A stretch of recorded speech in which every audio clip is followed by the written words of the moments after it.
Bakunzi ba televiziyo y'u Burundi ndabaramukije ndabifuriza n'ikaze muri ano makuru tugira ngo tubashikirize nakabagizwe n'izi ngingo nkuru zikurikira. Umupfasoni Christine Ntahe niwe yaraye atowe ngo arongore umuryango Croix Rouge mu Burundi mu nama nkuru y'uwo muryango yabereye mu ntara ya Cankuzo.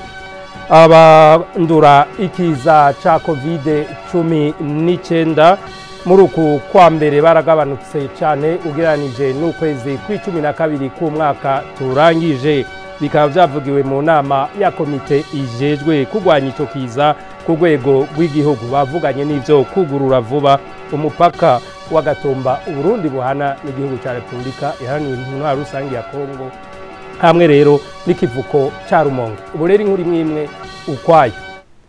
Umukuru w'igihugu Evariste Ndayishimiye asaba abarundi gufata mu minwe ikibazo c'igwirana ry'abantu kuko ari intambamyi ikomeye mu iterambere ry'igihugu. Yabishikirije mu kiganiro yaremesheje kubamenyesha amakuru no kubene gihugu hakaba hari kuri stade Intwari. N'inkuru ya Pascazia Hatungimana. Mu kiganiro yaremesheje kubamenyesha amakuru n'abene gihugu kuri stade Intwari mu gisagara ca Bujumbura, umukuru w'igihugu Evariste Ndayishimiye yaragarutse ku kibazo kijanye n'igwirirana ry'abantu, aho yasavye abarundi bose kugifata mu minwe kuko ngo ari intambamye ku iterambere ry'igihugu. Igwirirana ry'abantu ni kibazo gihambaye cyane, abantu bafata minenegwe. Je hariho abantu murambona nk'ugasanga afise abana 8. Abana 8 hageze ko baja kw'ishure agaca yiruka kurondera muvyara we mukuru we ngo rega ngo raba ukuntu womfasha ngo abana ngo je nabuze amahera kubajana kw'ishure. Igihe wabavyara ntiwamubwiye ngo uraburitegura niwe uzoriha amakaye je ndiko ndavyara abana. Ishure ugasanga amashure yatubanye make kubera abana dushaka ko abana bo igihugu bose biga. Mugabo bana ni umurengera. Nagira ndababwire yuko Uburundi bugira bugere ku rugero abarundi barengera igihugu cyabo. Erega n'Imana ikiremisi yarateguye neza abakwiyisi. Iyo rero uciye urengera ivy'Imana yaguhaye, bavuga ngo yaguhaye umutwe uryana n'ugutwe. Uburundi mumenye ko ntibwaguka. Ni mube murigarera amayeri y'ingene turima mu magorofa, tugira amagorofa tugerekeranya imirima, none tugire gute? Iki kibazo rero cigwirirana ry'abantu nagomba nsaba abarundi bose umwe wese akigire gwiwe. Umukuru w'igihugu Evariste Ndayishimiye amenyesheje abarundi ko hariho umugambi wo kunagura igisata c'ubutungane ku buryo atarubanza ruzomara amezi 3 rutaracika. Ubutungane naco ni kibazo twese abarundi dufise turiko turatorera umuti, kugira rero ugitorera umuti ubwa mbere nuko ntitwavuga ngo ubutungane bwari bwiza mu gihugu. Oya, ibintu byose byari byarabaye nabi. Nico gituma twasanze imanza zonyene novuga nti zabaye ikirare, novuga yuko ari nyinshi cyane. Twaragize rusasuma yazo dusanga n'ibihumbi amajana n'amajana.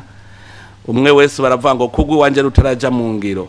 Twese turi ku kivi koko ubu byaratanguye imanza ziriko ziraja mu ngiro, kandi benshi bamaze no kundugikira ubutumwa urabanezerwa n'abandi batanezerewe. Nk'uwatsinzwe iyo urubanza rutagiye mu ngiro abanezerewe, mugabo watsinze nawe arababara, kandi urubanza hako uruca nturushire mu ngiro wopfa murureka kuko ni injyane zica ziza, kuko aba hari uwatsinze n'uwatsinzwe. Ico gihe baca baryana iyo urubanza rutagiye mu ngiro. Ubu twashaka kuba twihutire izacitse zibanze zije mu ngiro, hanyuma duce rero tuja kuri zazire nazo zitaracika tuzimare nazo nyene. Tufise intumbero yuko atarubanza gomara nk'amezi 3 rutarahera. Abacamanza tuzogerageza ibishoboka byose bakore ku buryo atarubanza urubanza rushinzwe hatandwi zibiri zihera rutaracibwa, abantu bave muri nankana rimere neza. Muri yo ntumbero nyene yo kunagura igisata c'ubutungane ngo nico gituma hagiye gusubiraho intaye yo kumugina, abene gihugu bagasabwa kuzotora abazobatunganiriza neza kugira ngo injyane zose zahora zituruka ku matati y'imanza ziranduranwe n'imizi mu Burundi. Umufasoni Christine Ntahe niwe yaraye atowe kugira arongora umuryango wo gutabara imbabare mu Burundi Croix Rouge. Hari mu nama nkuru y'umuryango utabara imbabare Croix Rouge aho abaserukira abandi mu ntara muri uyo muryango bakoraniye mu ntara ya Cankuzo kugira batore indongozi ku rwego rw'igihugu. N'inkuru ya Karime Nkeshimana. Ibikorwa nyezina vy'inama nkuru isanzwe y'umuryango utabara imbabare mu Burundi Croix Rouge vyatangujwe icese no gucacura igitambaro mu gihe bari baramutse binjira ingoro nshasha y'amanama yubatswe ku mugwa mukuru w'intara ya Cankuzo. Ico gikorwa catunganijwe n'urongoye uwo muryango ari kumwe n'umunyamabanga mukuru wawo. Ku rutonde rw'ivyariko birigirwa muri iyo nama, igikuru kwari ugutora indongozi shasha zigiye kurongora uwo muryango wo gutabara imbabare Croix Rouge mu Burundi ku rwego rw'igihugu, nk'uko vyashikirijwe na Pamphile Kantabaze arongoye uwo muryango mu Burundi. Abaserukira abandi mu ntara zose muri iyo nama nkuru barigiye kandi hamwe ibibazo nyamukuru bijanye n'iterambere ry'uwo muryango. Mu vyo umuryango wa Croix Rouge usaba hakaba harimwo ko ho kwemezwa itegeko rikingira ibimenyetso vy'uwo muryango. Ivyo bikaba vyamenyeshejwe na Gloriose Berahino yaje aserukira ubushikiranganje bw'imigenderanire n'iterambere, akaba yiyemeje ko ataco batazokora kugira ivyo umuryango utabariza imbabare usaba bije mu ngiro. Amenyesha ko leta y'u Burundi ishima ibikorwa vy'uwo muryango ukora mu bihe vyo gutabara ibiza n'isibe. Arongera kandi agahamagarira ubundi bushikiranganje gukorana n'iryo shirahamwe ubukore bwisunga ubw'intwaro yo hagati, ubw'indero n'ubw'ubudandaji bamaze gusinyanira amasezerano yo gufashanya mu gutabara.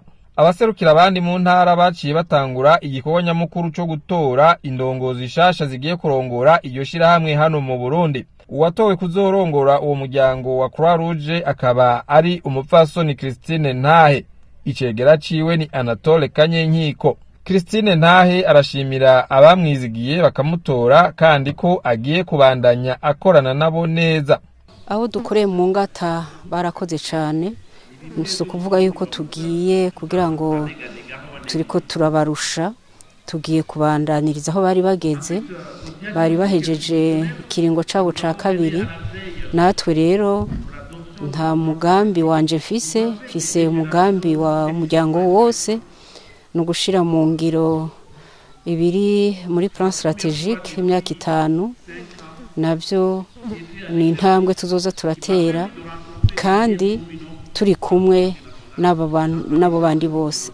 Na cane cane ico mwomenya nuko umuryango utabara imbabare Croix Rouge umushinge wayo ni bisata remezo, les unités collinaires canke ico bita les unités de quartier. Abo rero nkuko mwabonye hari icivugo kibivuga nukuba hafi yabo kugira ngo aho bari umuryango uboneke hariya ku mitumba kandi bariyo benshi, bagira ico bimarira, bagire ico bamarira abandi, bashike kuri bantaho nikora bataratama.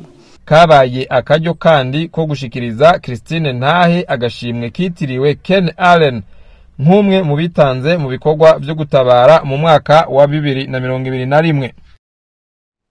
Abagize komite ijejwe kugwanya COVID-19 ku rwego rw'igihugu bakoranye aho barabiye hamwe ingene ico kiza cifashe muri kino gihe. Mu ntango z'uku kwezi bakaba basanze abandura ari bake ugereranije n'iminsi yo mu kwezi kwa12 k'umwaka turangije. Bavuganye kandi n'ivyo kugurura vuba umupaka Burundi buhana na Repubulika Iharanira Intwaro Rusangi mu Gatumba hamwe n'ikivuko co mu Rumonge. Iyo nkuru bagenzi bacu baracariko barayitegura, turaza kuyigarukako. Ikigo BBN kijejwe gusuzuma no kugenzura ko ibidandazwa bikwije ibisabwa kugira bije ku isoko ni kiraronka uruhusha mpuzamakungu. Ubwo ruhusha nabwo nugo kwemeza ko ikidandazwa gishobora gushogwa hanze. Ico kigo kigasaba ko leta yo gifasha kubijanye n'ibikoresho no kwinjiza abakozi bakwiye kandi babishoboye kuko ari byo bifatirwa ko kugira hatangwe ubwo burenganzira. Ni nkuru ya Prosper Bizimana.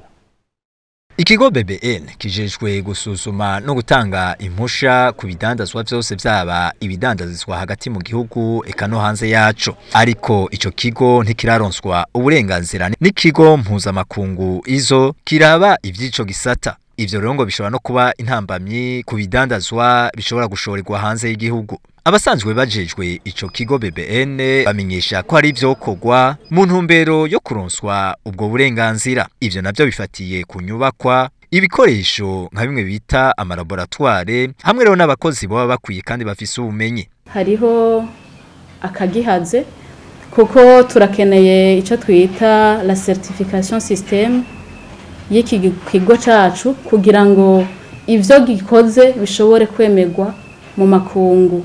Inyubako ntizirakwiza neza ibisabwa kugira ngo turonke certification système de management de la qualité.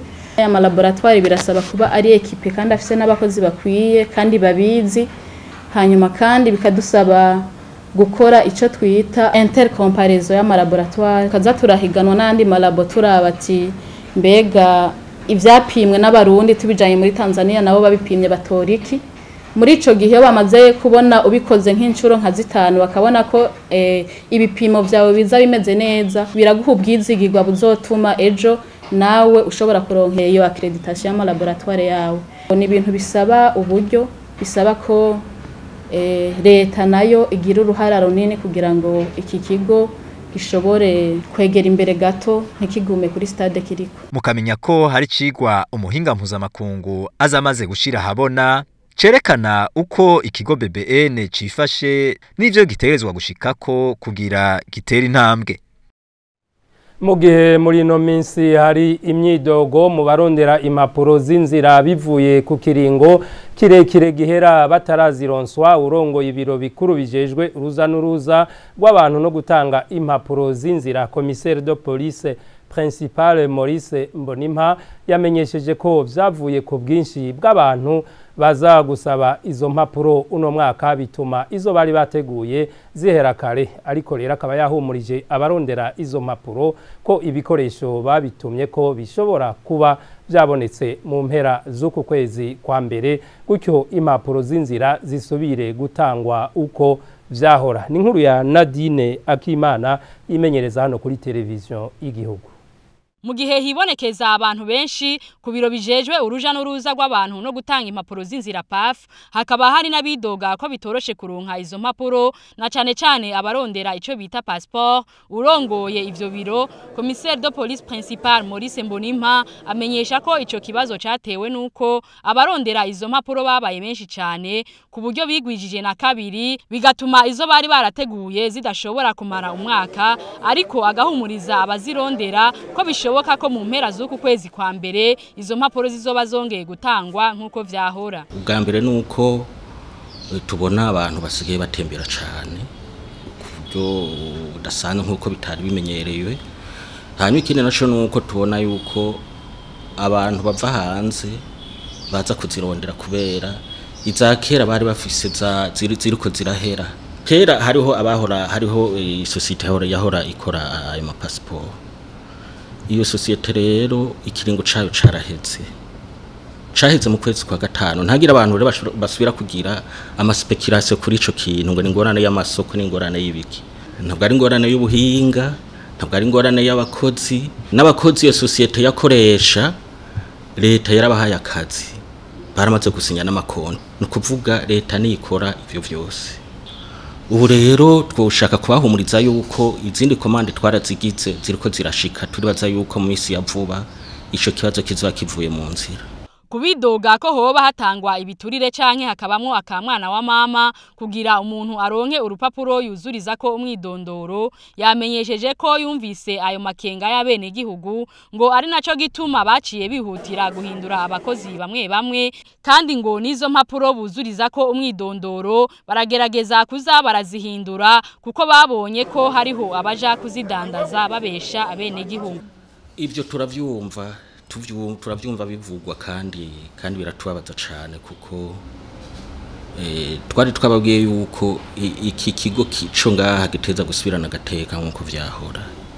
Ivyo turavyumva bivugwa, ariko twashaka dusubire tubwira abantu yuko ibyo bintu umuntu wese bishikiye yo tubarira imyidogo twarayumvise twarafashe n'ingingo zimwe kandi nari nababwiye ubushize yuko nivyaba ngombwa abakozi bamwe tuzobahindura ngaha kandi twarabikoze marabonye yuko abakozi nka bose 100% twarabahinduye. Commissaire de police principal Maurice Mbonimpa yaboneyeho n'akaryo ko kubeshuza abamaze iminsi babesha abantu ku rubuga ngurukana bumenyi Facebook bakoresheje ifoto yiwe ko wewe adakoresha Facebook.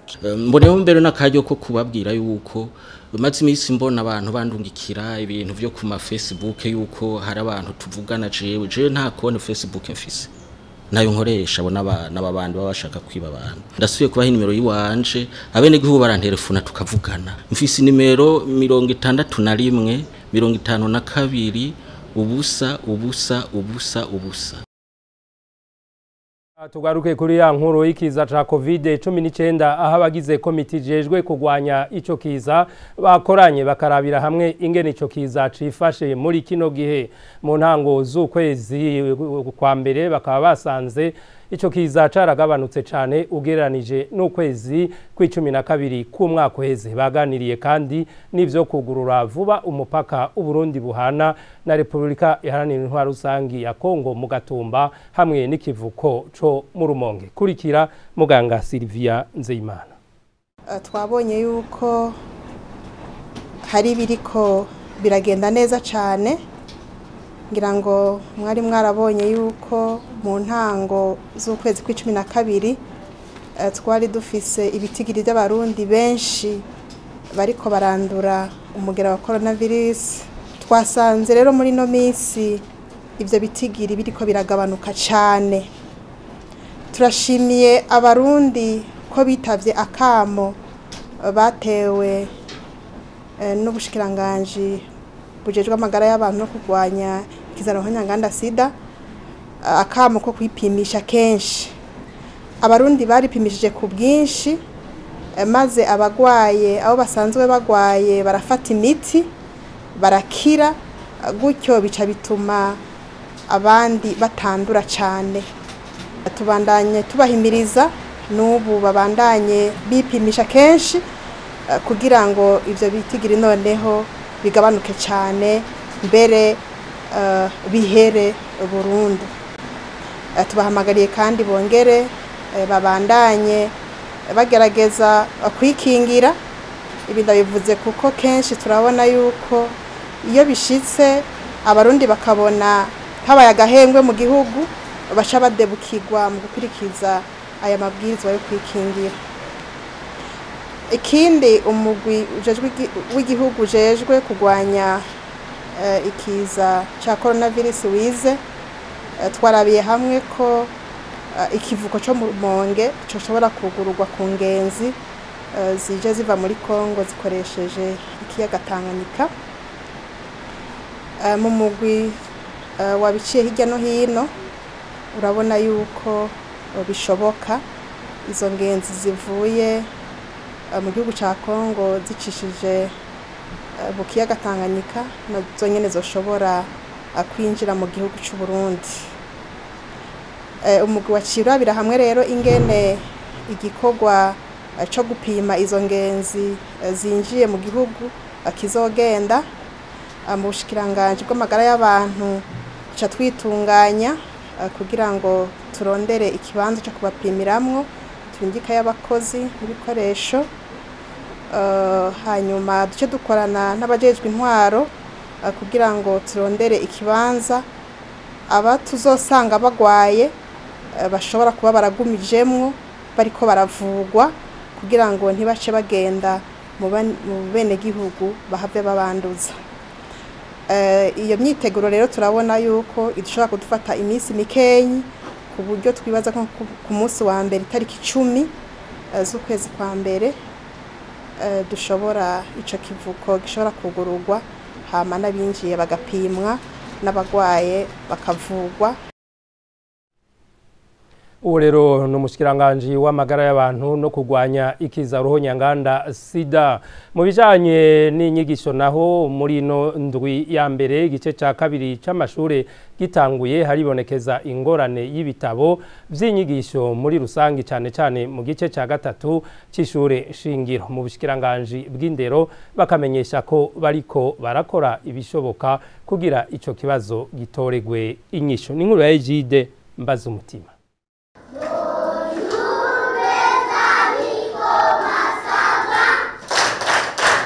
Igice ca kabiri c'umwaka w'ishuri 2021 ushira 2022 herutse gutangura kuva ku igenekerezo rya gatatu ukwezi kwa mbere uno mwaka.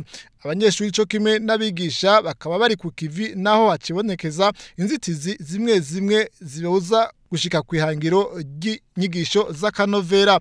Muri izo hakibonekeza na cyane ingorane y'ibitabo byaba ivy'abanyeshuri n'ivy'abigisha mu gice ca gatatu cyane c'ishure shingiro. Afise ingorane z'ibitabo na cyane ibitabo by'igifaransa by'abanyeshuri kuva mu mwaka wa 4 cyane gushika mu mwaka wa 6.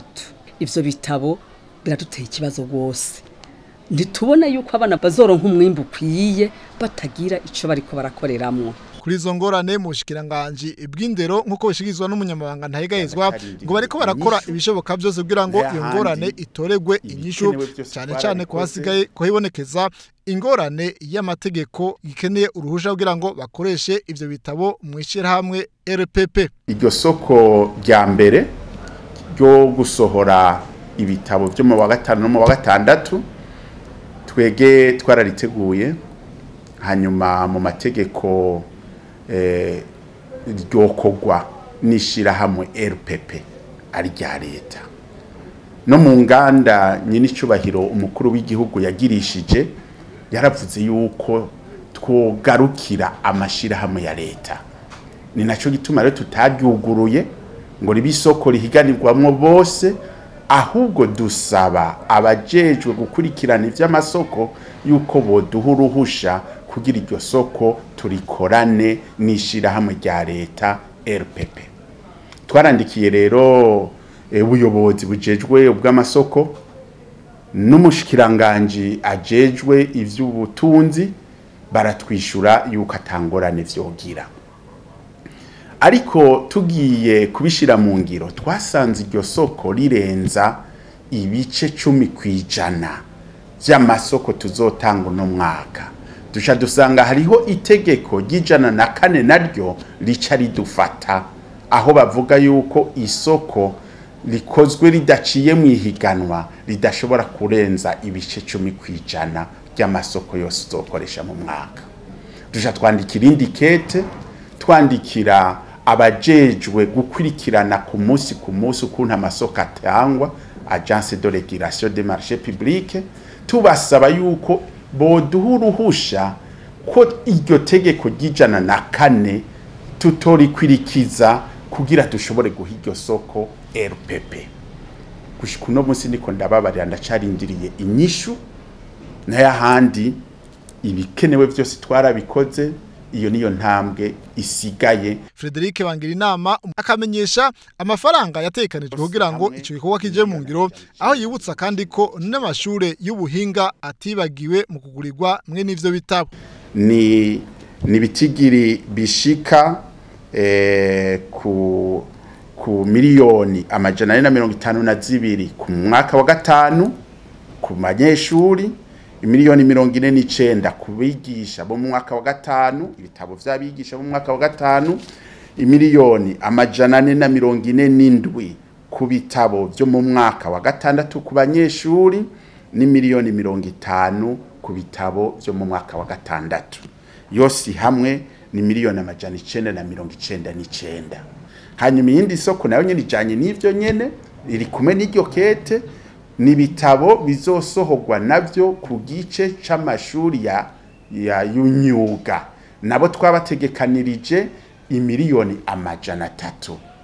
Uno musi norara ndose iryo kete rimbarira yuko iryo tegeko litazodufata RPP citangura uno musi nyene. Mugerero ubwo ruhusha ubwoboneka bwo gukoresha ivyo bitabo mu ishirahamwe RPP kakaba koba arakunguko ku banyeshuri eka no kuri iryo shirahamwe RPP nyene bivugwa ko ryo rifise ubuhinga bwa nkenerwa kugira ngo ivyo bitabo bishobore gukorerwa hano mu Burundi. Umuyobozi yajejwe amamangazini y'imiti mw'ishirahamwe Mutuelle de la Fonction Publique asaba abanywanyi babitura barondera imiti kujaho babarangiye hari bake ntibatebere ahari benshi. Ivyo akaba yabishikirije mu gihe muri kino gihe yibonekeza ku mazu badandarizamwo imiti amwamwe y'iryo shirahamwe ubwinshi bw'abantu. Ni nkuru ya Joseline Kankindi.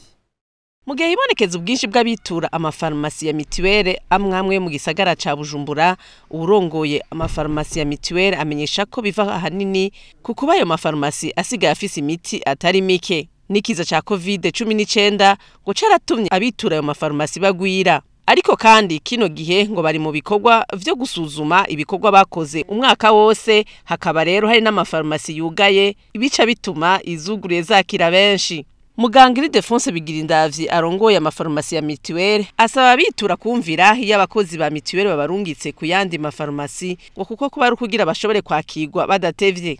Aho tubone abanywanyi benshi cyo tugerageza kuzana abandi bakozi kugira ngo baze gufasha kugira ngo banyarukiritse ariko hari n'andi mafarumasi usanga atabagwaye barimwo, iyo rero abagwaye barungitseyo ntibemera kujayo uko abanywanyi baragira aho bashaka kuza gutora imiti. Imiti yose iri muri farumasi hose amafarumasi ibiriyo kiretse byashobora gushika ugasanga umujero no munsi ntiyashobora gutora imiti mu madepo, ariko nibaza ko ivyo we bidakunda gushika keshi.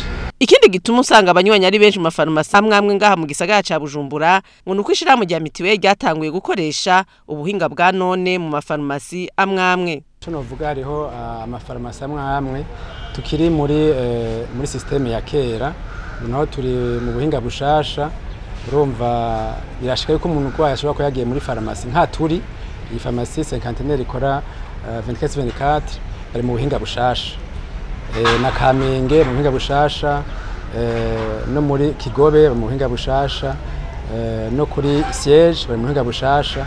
Aho rero birashika yuko abakozi bahagiye kuhitura bisaba ugasanga umurongo ni muremure kubera abakozi bacu bariko baramenyera, ariko si nka kera nkuko bari bamenyeye systeme ya kera. Ahantu babwira yuko muri izo farumasi zose ziri mu buhinga bushasha hariyo abainformaticiens baguma bafasha kugira ngo binyaruke umugwayi ntahatebe.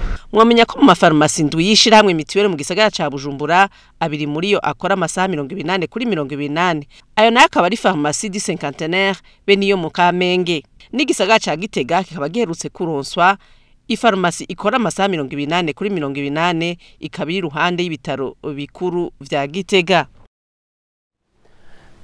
Muri rwarukurikirane rw'ibijanye n'amagara y'abantu makuru twamato bashikiriza ku minsi ya gatatu no munsi tubabwira ibijanye n'ingwara ya diabete hanini ngo itumwa no kudafungura neza, kutinonora imitsi na stress. Muganga Sudi Ndikumana yanonosoye ivyo kuvura ingwara y'igisukari ahanura abantu ko bofungura imboga cyane cyane irengarenga n'ipinari hamwe n'ivyamwa cyane cyane ivoka. Izo mfungurwa ono kuzifata nkuko ari umuti ni mu mukurikire. Impanuro za mbere duha abagwayi bacu nuko diabete ivugwa muhira, niho hantu hambere umuntu yivuza iyi ndwara cyangwa izi ndwara. Diabete iza kubera habaye ingorane mbere zo kutabaho neza, zo gufungura nabi, zo kuguma wicaye utimenyereza, zo kuba mu buzima bwa stress. Nk'impanuro turadutanga tuvuga duti fungura ivyo kurya vyawe nkuko uri kurarya umuti. Do ifungurwa zacu tuzifate nk'imiti, hako tuzofata imiti nk'imfungurwa. Ko maze kugwara uzokwa munya imiti nkuko uri kurafungura. Me ufunguye neza bizoshikaho utanywa n'imiti ya diabete. Uvyo kurya dufungura, mu bifungwa dufungura kenshi ntihaburemwo imboga nk'irengarenga, epinare, amafruit, ivoka, ivyamwa. Ivoka niyo iza ku murongo wa mbere, ufata n'umugi ariko pana myinshi gusa hariho ivyamwa atari vyiza nk'iza pasteke kwa zifise indice glycemique nini cyane usanga nka pasteke izana isukari nyinshi ariko ufashe agatoki abajya umutsima w'ingano ivyo birafasha kandi ivyo ndibaza ko abantu benshi barabironka rero hari n'abandi baba bagwaye novuga nti vyabagoye ko batunganya vyose ko twayipanze icyo tubahanura niki ube wafuguye basi ivyo waronse ariko uvuga uti ku mugoroba nza kugerageza ndabigabanye doko ndabisohore mu mubiri ngira imyimenyerezo mbe mu buzima nyene ntabamwo nimba narifise stress zirabaho mu buzima ariko ngenda ndagabanya. Ikindi kintu kiduha intambamyi nuko hari abantu bibaza yuko hariho ibifungurwa by'abantu bazima n'ibifungurwa by'abantu bamaze kurwara diabete. Bijya tubwira abantu bagwaye diabete bafungura nivyo bifungurwa vyiza ku bantu bose, kubera uza wagwaye kubera warenza karimbi kuvyo ufungura nabi. Rero uvyo dufungura nitwiyinzitizi dufungure yako tumenye ko dufungura neza, turabe ya migwi nyene isabwa mu mfungurwa sanganyangaburo, ntanganguvu, ndema mubiri, tumenye yuko vyose birimwo, ari imboga ari ivyamwa ari ibituma none woronka inguvu utagira ibintu birimwo agasukari. Agasukari kaba gakenewe ariko nikabe kumurengera. Ningaho rero kuri izo mpanuro za muganga Sudi Ndikumana turangirije ano makuru. Mwakoze mwebwe mwese mwayakurikiye, mubandanye mukurikira ibiganiro televiziyo y'igihugu ibashikiriza.